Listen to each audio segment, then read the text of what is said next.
Bon,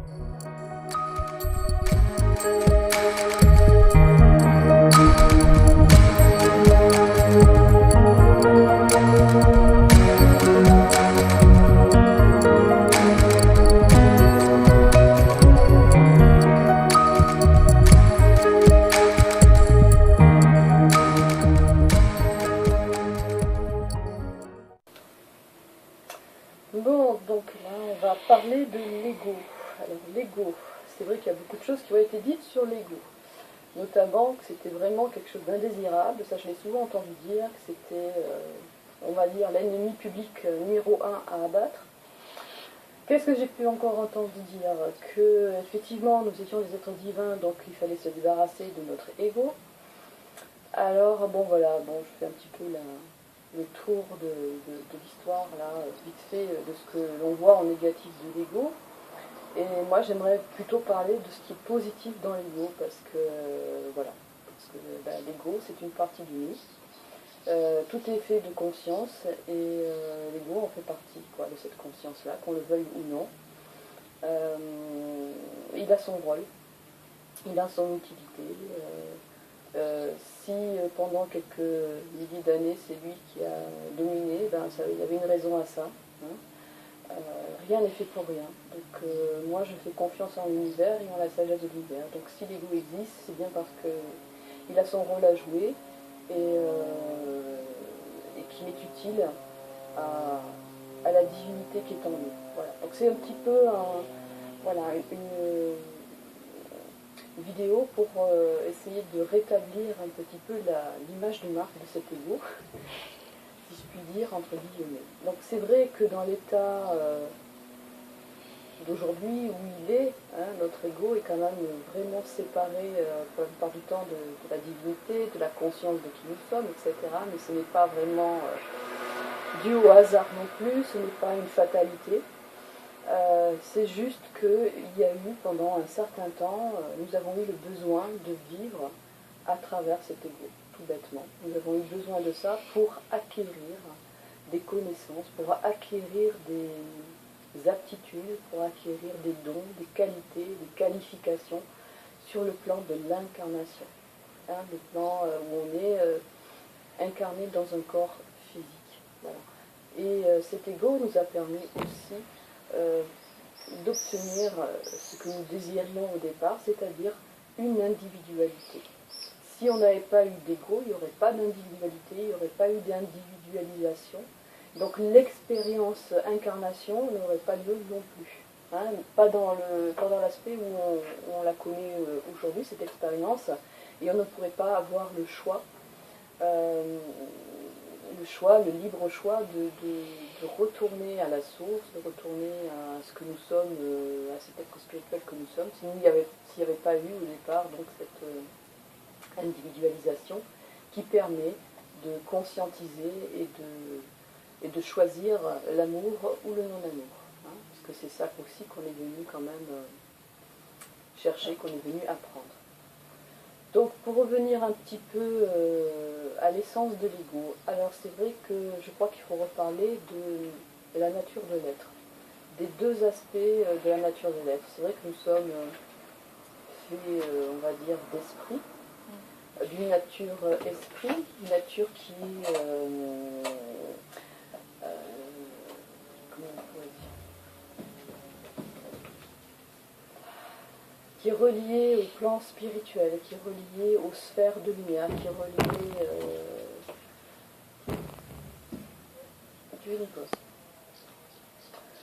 donc nous sommes en fait des êtres spirituels, des êtres de lumière, et ces êtres de lumière que nous sommes ont choisi de faire l'expérience de l'incarnation. Alors pour faire cette expérience, nous avons eu besoin de véhicules, hein, d'un véhicule global qui en lui a deux aspects. Un aspect qui le relie à sa nature divine, on va dire, à sa nature lumière, et un aspect qui le relie plus à des aptitudes relatives à l'expérience dans la densité, hein, dans un corps physique, etc. Donc la première nature de l'être humain, comme je disais, c'est un petit peu le temple de la divinité, c'est le temple de l'être, de l'étincelle divine, on va dire. Et ce temple lui permet, de par sa nature, son aspect, donc c'est relié bien entendu à des corps, hein, on dit des corps spirituels, des corps en fréquence beaucoup plus élevée.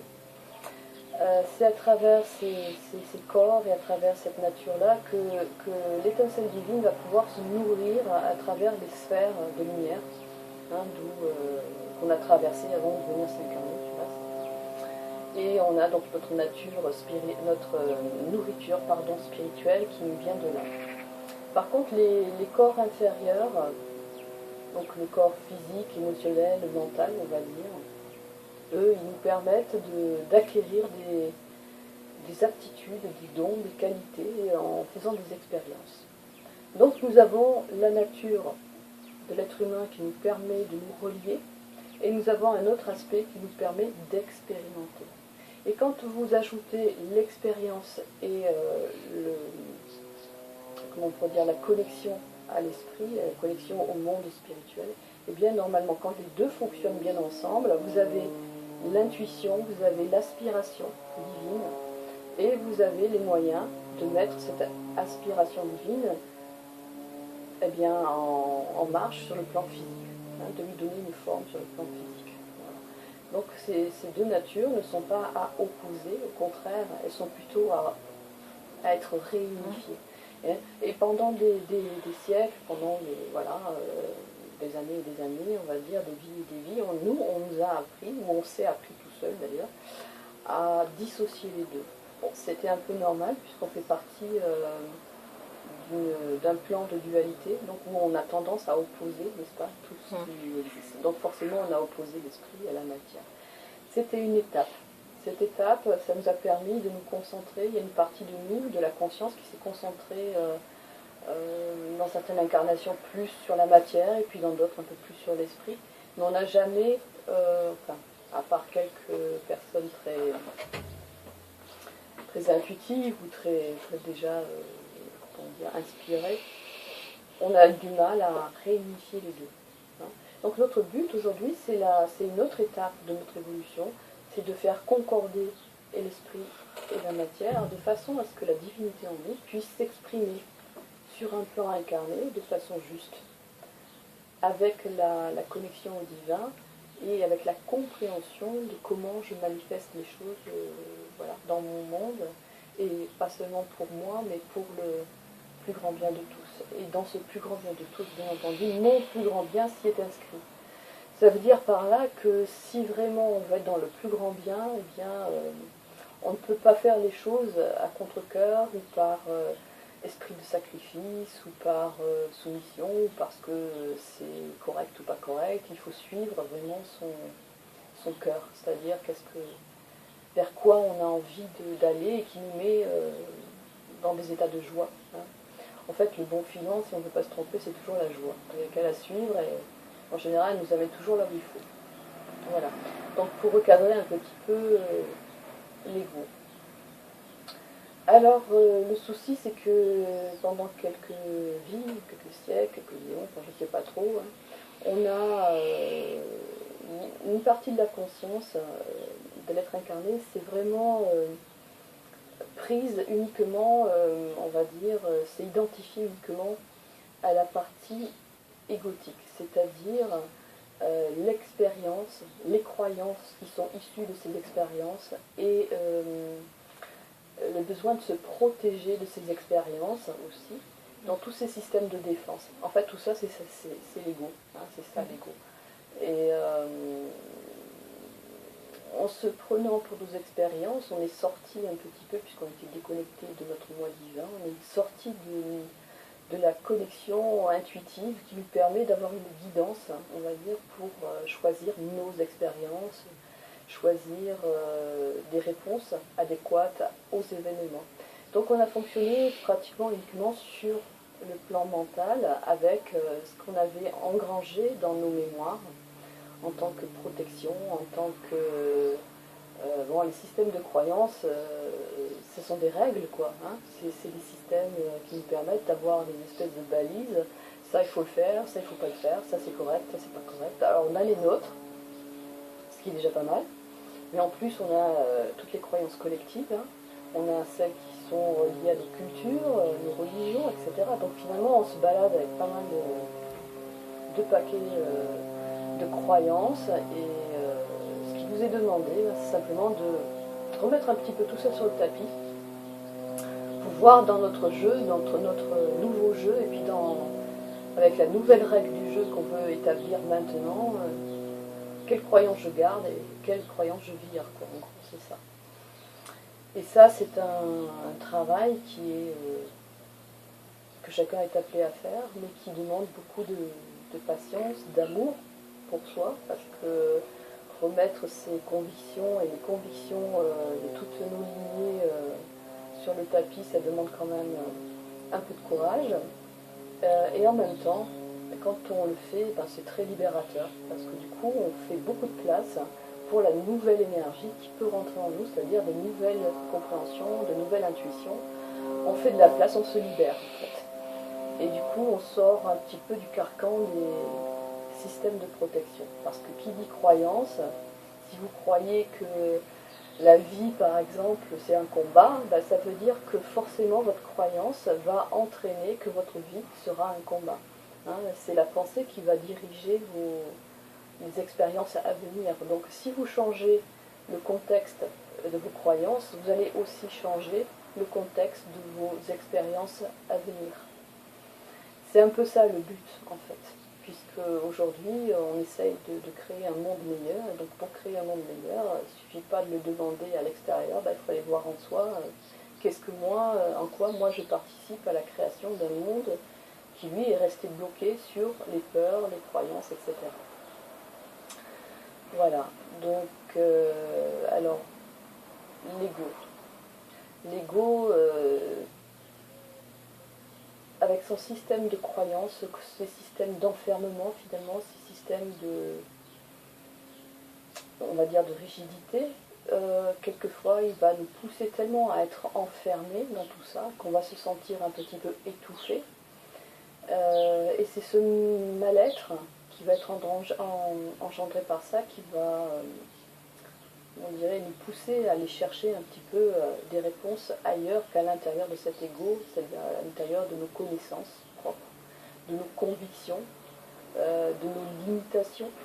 Donc du coup, finalement, notre ego, quelque part, ben, c'est un copain. C'est un copain qui est comme un enfant, hein, qui a besoin de protection, qui ne comprend pas forcément ce qui lui arrive, et donc lui, il invente des systèmes pour essayer de nous protéger, nous, hein, en fait. Parce qu'il est chargé de notre survie, donc il essaye de nous protéger. Et cet enfant, ben, il va falloir l'aider un petit peu à grandir et à sortir de ses peurs. Et ce copain, cet enfant, va aussi, par ses souffrances, par ses limitations, par l'enfermement qu'il va nous imposer à travers ces systèmes de croyances, il va nous pousser à chercher des réponses. Donc quelque part, déjà, c'est sa première façon de nous filer un coup de main, on va dire, pour nous aider. Donc après, on peut aller chercher des réponses, on peut chercher de l'aide, que ce soit auprès des médecins, des psychologues, etc. Et puis c'est au fur et à mesure que de l'insatisfaction des réponses et du changement que l'on va petit à petit aller chercher encore plus loin, et jusqu'à retrouver cette connexion avec son moi divin, son moi spirituel, etc. Alors tous les chemins sont permis, hein, chacun le sien.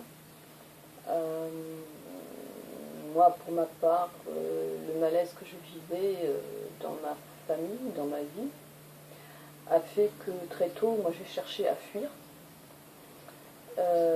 ce monde en fait, parce que je ne m'y sentais pas du tout à ma place, et pas du tout accueillie surtout. C'était surtout ça la grande souffrance, c'était de ne pas être accueillie. Et bon, moi j'ai eu cette chance, entre guillemets, c'est que je suis née dans un monde religieux, hein, quelque part. Hein. Mon père travaillait, donc, comme je l'avais dit, pour un couvent. J'allais à l'école chez les religieuses, donc j'ai entendu parler de Dieu très tôt, de la religion, etc. Et quand j'ai découvert une autre forme de spiritualité, à travers les enseignements on va dire des lamas, des hindous, je me suis ouverte à ça et en fait, je me suis mis à essayer d'expérimenter des tas de choses comme la télékinésie, le voyage astral, voir l'aura, enfin tout y est passé, quoi. Parce qu'en fait, voilà, j'avais vraiment un besoin de me connecter à tout ça. Et en fait, qui c'est qui m'a poussé à me connecter à tout ça? Quelque part, c'est mon ego. Mine de rien. Pourquoi? Parce que mon besoin de fuir ce monde avait trouvé enfin une justification correcte dans la spiritualité. Bon, ça a d'abord passé par l'ésotérisme, mais quelque part aussi, c'était vouloir rejoindre des mondes meilleurs. Hein. Donc quitter cette vie terre pour rejoindre des mondes meilleurs. Et voilà, donc je me suis rendu compte par la suite que mon besoin de spiritualité, de connaissance, etc., était surtout guidé par mon besoin de l'ego, de me protéger de ce monde en me faisant quitter ce monde d'une façon ou d'une autre. Voilà. Mais quand j'ai compris ça, je me suis dit, ok, bon, c'est peut-être pas le bon truc, mais je suis quand même sur la bonne voie. Donc j'ai simplement essayé de transformer ce besoin de quitter le monde, d'avoir toutes ces connaissances pour quitter le monde. J'ai renversé la chose en essayant d'avoir toutes ces connaissances, toutes ces compréhensions et d'autres compréhensions pour m'intégrer dans le monde. Voilà, en fait le petit truc c'est juste ça. Il faut savoir prendre le contre-pied. En fait, si j'avais un très grand désir de le quitter, c'est que quelque part en moi, j'avais aussi la très grande force de m'y incarner.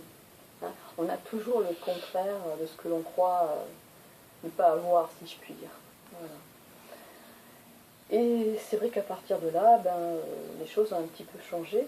Déjà, j'étais beaucoup moins malheureuse. Ça commence déjà par là. L'acceptation d'être dans un corps physique. Hein, il a fallu passer par ça pour arrêter de vouloir se suicider toutes les 20 du mois. C'était quand même assez fatigant finalement à la fin. Pas très enthousiasmant hein, comme perspective. Et en même temps, comme je changeais à l'intérieur, les événements extérieurs changeaient eux aussi, forcément. Donc j'ai continué à être enseignée, on va dire, de façon inopinée, parce que voilà, c'était les rencontres, c'était les événements, etc., qui venaient se charger un peu de tout ça. Voilà, tout ça pour dire que au départ, toute recherche spirituelle en général, elle est quand même issue d'une peur ou d'un besoin de l'ego. Hein. Il y a beaucoup de gens dans la recherche spirituelle, moi je vois ça hein, dans les ateliers ou en consultation, qui veulent absolument trouver le pourquoi du comment ils vivent telle ou telle situation. Pas vraiment dans le but de comprendre qui ils sont, mais surtout dans le but que la situation change. Alors ça, c'était quelque chose aussi que je voulais partager avec vous, parce que c'est pas dans la bonne, comment on pourrait dire, dans la bonne alchimie, ça. Hein. Faire de la spiritualité pour que les choses changent, même si ça part d'un bon sentiment, ça a très peu de chances d'aboutir. Hein. C'est simplement que le besoin de l'ego de se rassurer, d'assurer votre survie, pour le moment, il est encore plus fort que le besoin de l'être, de se connaître et de se relier à sa conscience supérieure. Ça peut être ça, c'est simplement de l'ignorance, mais souvent c'est la peur encore qui est derrière tout ça. C'est un début, puisque c'est l'ego qui pousse derrière, mais ça peut être récupéré par le moi spirituel, si on lui laisse un petit peu de place. Alors quand je disais qu'il faut mettre les choses dans le bon sens, quand vous tombez sur une situation qui n'est pas agréable, qui est difficile, et que vous faites tout pour essayer de comprendre pourquoi vous avez cette situation dans votre vie, c'est une très bonne chose. Ce qui est pas dire dommageable, mais qui, bon, si vous faites récupérer par le fonctionnement de l'ego de la survie, ça veut dire simplement qu'à un moment donné, vous perdez de vue le bien-être intérieur au profit du programme de la peur de ne pas réussir, de ne pas trouver la paix, que les choses ne changent pas. Et si vous rentrez dans ce phénomène-là, eh bien, en ayant perdu de vue votre objectif premier qui était une plus grande connaissance de vous-même, vous allez rester bloqué sur ce que vous n'arrivez pas à obtenir. Et forcément, ben là, ça va bloquer de plus en plus. Si vous faites de la recherche spirituelle, si vous voulez savoir pourquoi tel et tel événement est rentré dans votre vie, il faut bien conscientiser et garder cet objectif d'ailleurs, c'est que c'est parce que vous voulez comprendre de quelle façon vous utilisez votre pouvoir créateur. Si vous perdez cet objectif-là de vue, vous allez vite rentrer dans le besoin de contrôler ce qui se passe dans votre vie. Or ça, c'est ce qu'on fait en permanence, et on n'avance pas. Hein. Les événements vont se transformer à partir du moment où vous allez transformer votre perspective, où vous allez transformer votre façon de comprendre les choses, de les percevoir, comment on pourrait dire, vos croyances. Vous allez transformer tout ça et vous allez vous focaliser là-dessus. Et l'événement qui vous dérange en général, il va se résoudre parce que vous avez la réponse qui va venir, parce que l'événement en lui-même va se dissoudre, parce que vous avez mis votre conscience sur autre chose. Alors que si on vient en disant, bon voilà, il faut absolument que je trouve pourquoi j'ai créé ça, pourquoi il m'arrive ça, qu'est-ce que j'ai bien pu faire dans ma vie pour que ça m'arrive, qu'est-ce qu'on essaye de me faire comprendre. Alors ça, c'est une question que j'entends souvent. Qu'est-ce qu'on essaye de me faire comprendre? Alors, on essaye de me faire comprendre, encore une fois. C'est comme si on mettait les choses à l'extérieur de soi. On a quelqu'un qui s'occupe d'essayer de nous faire comprendre les choses. Alors moi j'aime bien, mais c'est qui ce quelqu'un? Parce qu'à part nous, et notre conscience supérieure et nos guides, voilà. Donc moi je dirais plutôt pourquoi je me suis créé ça dans ma vie. Ce serait beaucoup plus juste que de dire qu'est-ce qu'on essaye de me faire comprendre. Et en même temps, quand on dit qu'est-ce qu'on essaye de me faire comprendre, eh bien, c'est comme si à nouveau on donnait le pouvoir à quelqu'un qui est à l'extérieur de nous. Alors du coup, on n'est plus dans son centre, on est à l'extérieur. Et quand j'entends ça, je sens aussi qu'il y a beaucoup de stress dans la voix des personnes, parce que si on essaye de nous faire comprendre quelque chose, ça veut dire aussi qu'on peut ne pas comprendre, parce qu'on n'est pas assez intelligent, parce qu'on n'est pas assez intuitif, parce que ce autre qui est à l'extérieur, lui nous parle, mais on ne sait pas trop comment, en langage codé, souvent, en parabole, je ne sais pas, en morse, mais bon, on a du mal à comprendre. Donc le jeu, c'est de comprendre ce qu'il raconte et d'arriver à transformer quelque chose. Mais voilà, comme c'est un jeu dont on n'a pas les règles, comme on ne connaît pas le morse ou on ne connaît pas, je ne sais pas, la façon dont cette autre personne nous parle, eh bien, il y a toujours cette peur de ne pas arriver à transformer les choses. Ça, je crois que c'est important d'en prendre conscience pour avoir un autre regard sur soi et pour retrouver sa verticalité et son centrage. Donc, à la limite, moi, je propose toujours aux personnes de dire plutôt qu'est-ce que je me crée, pourquoi je me crée ça, qu'est-ce que je veux m'empêcher de manifester, pourquoi je me crée des limitations, etc. C'est beaucoup plus... si c'est moi qui le fais, ça veut dire que quelque part, j'ai la réponse, d'une part, et puis d'autre part, j'ai aussi la qualification pour transformer les choses. Et il n'y a plus ce fameux message subliminal, extérieur, là, qu'il faut capter au passage, et qui... il y a aussi autre chose dans tout ça qui est assez stressant, c'est comme si on nous mettait des défis. Hein, comme si on nous mettait des épreuves, comme si on avait là-haut quelqu'un avec un calepin. Bon, tel passage, elle a raté son truc, ou il a raté son truc, 0. Voilà, là, oui, bon, peut mieux faire. Et puis on va lui tendre notre piège, tiens, pour voir s'il est capable d'encaisser ça ou pas. Voilà. Donc on a toujours une espèce d'épée au-dessus de la tête. Et finalement, c'est pas très sympa. Et on reste encore toujours bloqué dans la peur de mal faire, la peur de se tromper, et la peur de Dieu, hein, bien entendu, la peur de ne pas être à la hauteur. Voilà. Et encore une fois, tout ça, ça nous fait oublier que Dieu c'est nous, quoi, que le divin il est là, et que si on doit s'adresser directement à quelqu'un, c'est par là qu'il faut commencer. Voilà. Alors je ne mets pas en dehors les guides, les guidances, les synchronicités. Hein. Évidemment, tout ça existe, mais c'est nous qui avons encore ce schéma en nous d'aller chercher, voilà, Dieu à l'extérieur, des réponses à l'extérieur, de croire qu'on nous met des bâtons dans les roues pour voir si on est honnête ou pas, ou si on est de bons êtres spirituels ou pas, etc. Donc tous ces stress, pour moi, c'est contraire à la loi d'amour, hein, qui veut le plus grand bien pour tous. Ça veut dire que l'univers, il veut il veut qu'on soit heureux, tout simplement. Il veut notre bonheur, il veut notre plus grand bien, et pour cela, il est prêt à nous aider à évoluer, à comprendre.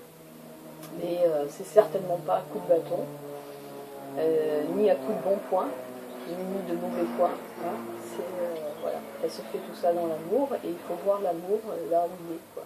C'est-à-dire de partout, même dans les choses qui ne sont pas agréables, c'est toujours de l'amour, mais sous une forme que l'ego, lui, qui simplement fonctionne à partir des croyances et des programmes, lui, n'est pas forcément toujours apte à le voir. Et c'est à ce moment-là qu'il faut faire appel à sa conscience supérieure, c'est-à-dire, je dirais, à l'être aimant en nous, pour accéder à un autre palier qui va nous permettre d'analyser les choses, mais d'un point de vue divin, on va dire, spirituel, plutôt que d'un point de vue rationnel, quoi. Et il y a beaucoup de sentiments qui vont rentrer là-dedans, de ressentis qui vont nous permettre aussi de vous aider à comprendre. Voilà. Bon, donc j'espère là que déjà vous êtes moins en colère contre votre ego. Il y a sûrement encore beaucoup de colère derrière, mais bon.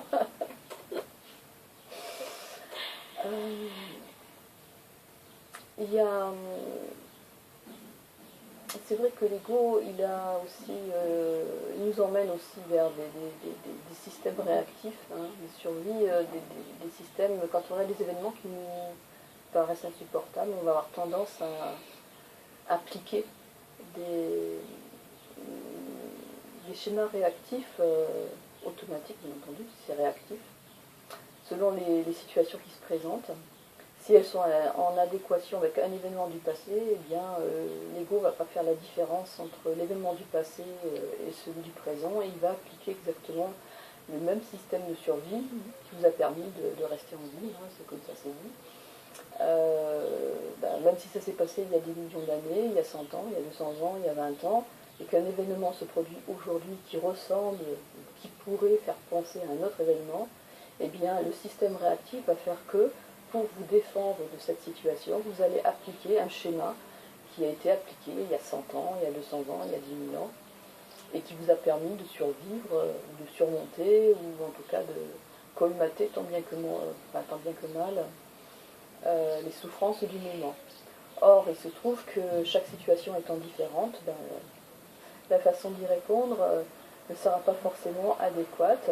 Et du coup, ça fait des dégâts, bien entendu, dans les relations, dans nos propres sentiments vis-à-vis de nous-mêmes. Et bien simplement, il faut être observateur et savoir que chaque événement étant différent, quand on réagit de façon réactive, ce sont des phénomènes qu'on peut tout à fait identifier et travailler au fur et à mesure pour changer un petit peu, transformer nos systèmes réactifs. Hein. Donc ça c'est un travail, on en reparlera, mais ça se fait très bien avec les structures de caractère, telles que Annie Marquet en a parlé dans son livre La liberté d'être. Moi j'ai beaucoup travaillé avec ces structures de caractère et ça m'a énormément aidée. Et puis, en fait, mon travail consiste aussi à amener une autre compréhension une autre ouverture par rapport à ces structures de caractère, c'est-à-dire amener encore ce travail un petit peu plus loin pour être encore plus libérateur, et puis en même temps c'est une connaissance importante qui est amenée à travers ces structures de caractère. Voilà, donc tout ça pour dire que les schémas réactifs, eh bien, on peut très bien les soigner, on peut très bien voilà, s'en libérer. Et en même temps, eh bien, si vous avez un trait de caractère particulier qui est issu d'une structure particulière, eh bien, vous ne changerez pas de structure pour autant. Ça veut dire qu'elle va être modifiée, elle va être transformée, cette structure, si vous la pacifiez. Mais vous allez quand même, une pomme, c'est toujours une pomme, quoi. Hein, même si on veut devenir une fraise, on sera quand même une pomme. Donc ça veut dire que quelque part, vous allez garder... il vous restera les qualités de votre structure, et il vous restera les qualités que vos expériences, donc faites à travers les compréhensions de l'ego, vous auront amené, et la sagesse aussi que vous en aurez retiré, surtout quand vous aurez transformé toutes ces problématiques, ces schémas, etc. Voilà. Donc en fait que du positif, quoi. Hein, quelque part. Voilà. Que pourrais-je dire d'autre?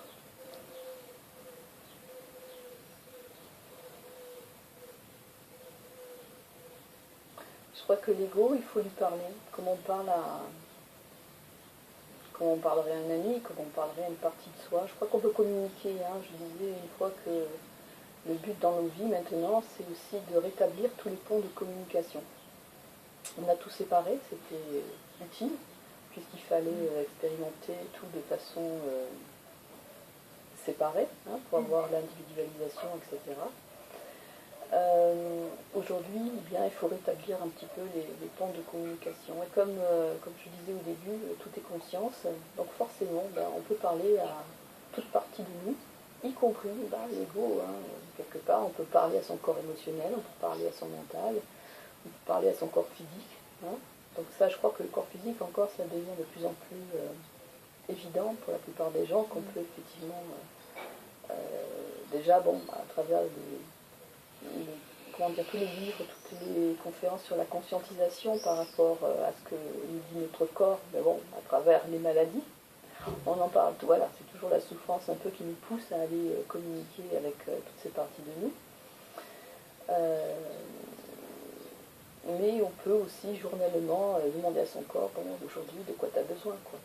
Et bien on peut faire la même chose aussi avec son corps émotionnel, avec ses souffrances, son corps de souffrance, hein, son corps émotionnel, dire, voilà, qu'est-ce qui se passe aujourd'hui, qu'est-ce que je ressens, et puis on peut peut-être dire aussi à l'ego, écoute, voilà, tu as cette croyance-là, mais peut-être qu'aujourd'hui, on va essayer de changer le paramètre, et puis tu vas voir, les choses vont bien se passer, on va survivre, et quand la journée aura passé, vous lui ferez constater, effectivement, vous êtes toujours vivant alors que vous avez changé un paramètre.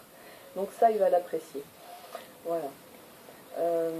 Et puis surtout, on peut parler à la partie de nous qui est plus élevée, et puis lui demander son avis en permanence, sa guidance, hein, c'est évident. Disons que les ponts de communication, il faut les rétablir pour que cette partie de nous qui est supérieure, notre moi supérieur, notre je suis, etc., enfin, je ne sais pas tous les noms qu'on peut lui donner, puisse se manifester à travers ces outils, hein, qui sont les corps, les véhicules qui permettent à l'esprit d'être incarné, et c'est les corps dits, entre guillemets, inférieurs qui permettent de manifester. Voilà. Et quand l'harmonie revient entre tout ce petit monde, intérieur, extérieur, eh bien, le moi supérieur, le je suis, lui, qui capte les idées divines, les idées des hautes sphères, etc., il peut les descendre plus facilement sur Terre. Alors, je voulais revenir sur ça aussi. On dit souvent nature inférieure, corps inférieur, etc. Pour moi, dans ma compréhension, ça ne veut pas dire inférieur dans le sens où les corps supérieurs, c'est ceux qui sont the best, et puis les autres, c'est les pas gentils, hein, les moins bien, ceux qui sont le plus lourds, etc. C'est simplement inférieur parce qu'ils viennent après l'esprit. Hein. L'esprit existait bien avant la matière. Hein. Donc c'est simplement que ce phénomène se reproduit et on le retrouve à tous les niveaux, et notamment à l'intérieur de nous aussi. La nature-esprit a été présente avant la manifestation. Ce qui veut dire aussi que quand vous voulez manifester quelque chose, c'est d'abord dans l'esprit que ça se passe et après dans la matière.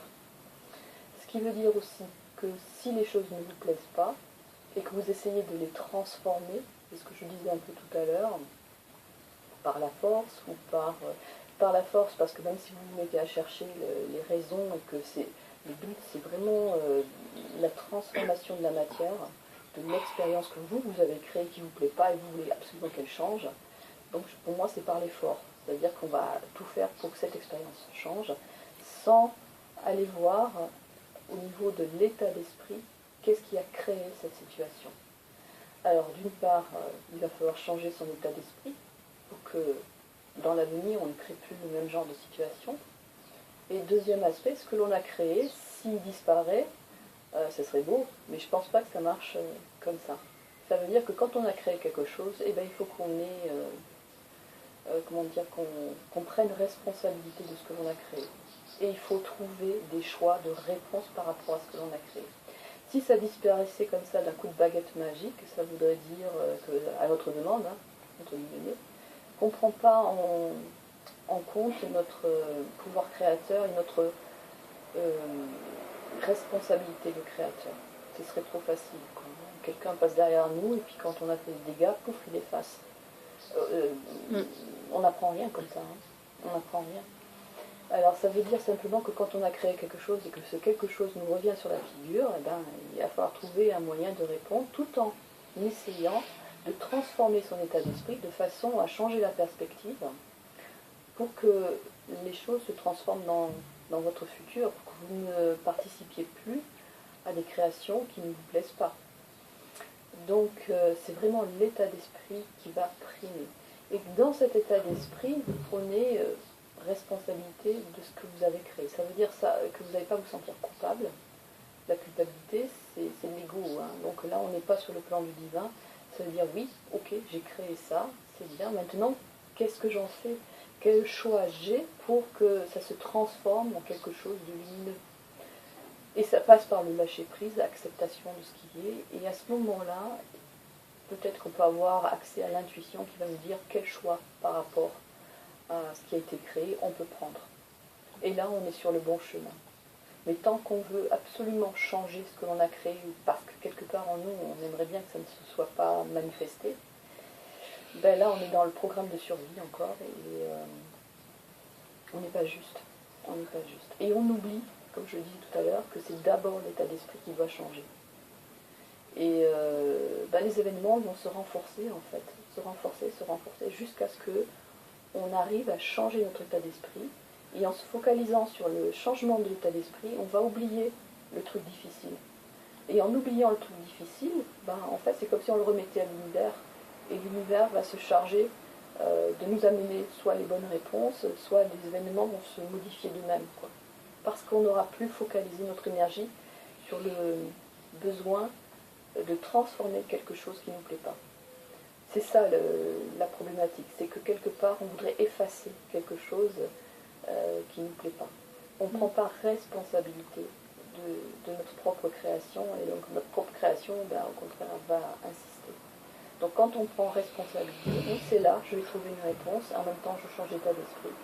Tout à nouveau est recentré, les connexions sont à niveau, je vais dire à la verticale, mais je veux dire, bon voilà, elles sont faites, et on laisse l'opportunité à l'univers d'agir à travers nous pour trouver les bonnes réponses, ou au mieux, c'est encore lui qui va se charger. Voilà, ça arrive souvent qu'on a un souci, puis quand on fait la bonne démarche, on va se focaliser sur comment aujourd'hui je peux changer ma perspective, mes croyances, mon état d'esprit, et je fais des actes dans ce sens-là.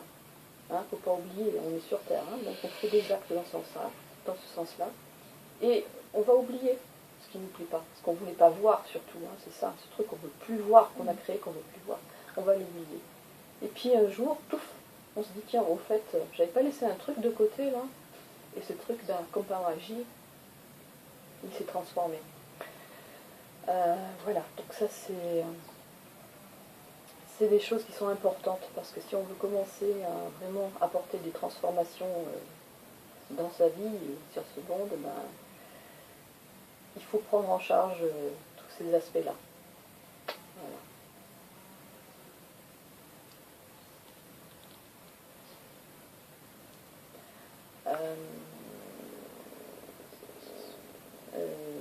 Que pourrais-je dire d'autre?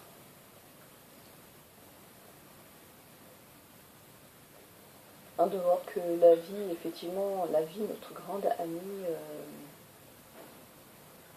eh bien, elle nous aide. Elle nous aide. Elle nous aide en permanence. La vie, cette vie que moi, par exemple, j'ai passé beaucoup de temps à dire j'en veux pas. J'en veux pas. C'est un bien précieux. C'est un bien précieux et la vraie vie, celle justement que souvent on ne comprend pas, les événements, quelque part c'est un peu le souffle divin qui essaye de nous ramener un petit peu sur notre vérité, sur le chemin de notre vérité, de nos véritables aspirations. Voilà.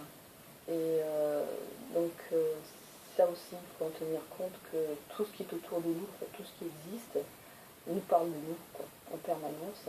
Donc si on veut se connaître, eh bien, il faut vraiment adopter la position de l'observateur et prendre du temps pour rentrer dans le silence intérieur, pas pour en profiter pour se barrer à nouveau, hein, avec des méditations très là-haut, quoi, très je m'en vais, mais au contraire pour bon, qu'est-ce qui se passe, qu'est-ce que je ressens,